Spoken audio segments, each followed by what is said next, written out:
అందరికీ welcome to Telangana పిల్ల YouTube blogs. అందరు ఎట్లున్నారు? మంచిగా ఉన్నారా? ఈరోజు మనం బాయిల్డ్ ఎగ్ కర్రీ చేసుకుందాం.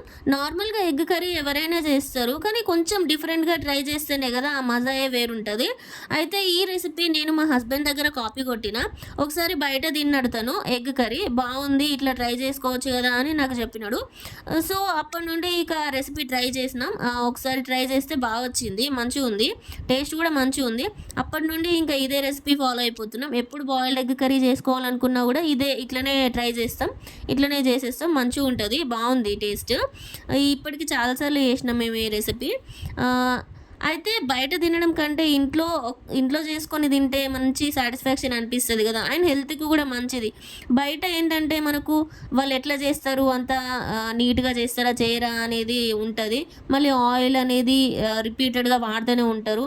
ఒకటి ఫ్రై చేసిన ఆయిల్ మళ్ళీ ఇంకొక దానిలో పోయడం, నాన్ వెజ్లో వేయడం, నాన్ వెజ్లో వేయడం, అట్లా ఆయిల్ అనేది అట్లా ఇట్లా చేస్తారు. అది మనకు తెలిసిందే అంత ముచ్చట. సో ఇక మనం బయట తినేదానికంటే ఇంట్లో తింటే మంచిగా ఉంటుంది కదా అని చెప్పి ఇంట్లో ట్రై చేసుకొని తిన్నాం, బాగుంది. సో ఎప్పుడైనా మనం బయట తినేదానికంటే ఇంట్లో చేసుకొని తింటేనే మనకు మంచి సాటిస్ఫాక్షన్ ఉంటుంది. టేస్ట్, హెల్త్కి హెల్త్ మంచిగా ఉంటుంది. ఇంకా మన పెద్దవాళ్ళు చెప్తారు కదా, ఆరోగ్యమే మహాభాగ్యం అని. ఇంకా ఇంగ్లీష్లో కూడా ఉందనుకో, హెల్త్ ఈజ్ వెల్త్ అని కూడా అంటారు.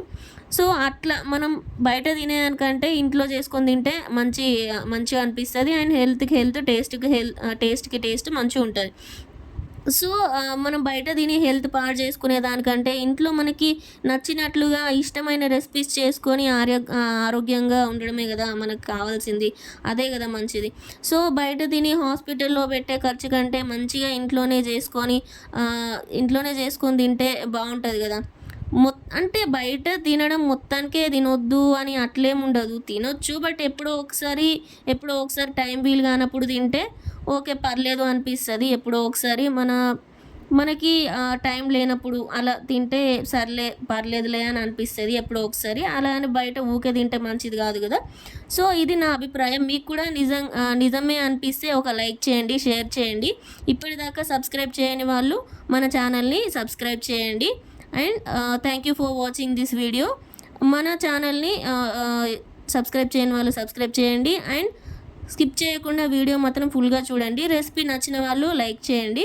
చూడండి, ఎగ్ కర్రీ బాగుంది కదా. ఇట్లా మనం బాయిల్డ్ ఎగ్ కర్రీ ఇట్లా కట్ చేసినప్పుడు మనకి లోపల ఎల్లో ఉంటుంది కదా, ఆ ఎల్లో మొత్తం అందులో మన కర్రీలో మిక్స్ అయిపోయి మంచి టేస్ట్ వస్తుంది.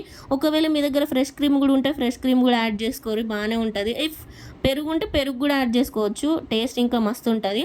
సో మనకు గ్రేవీ కావాలనుకున్నప్పుడు ఇంకా గ్రేవీ తోటి బాగుంటుంది. So thank you for watching this video. Bye bye.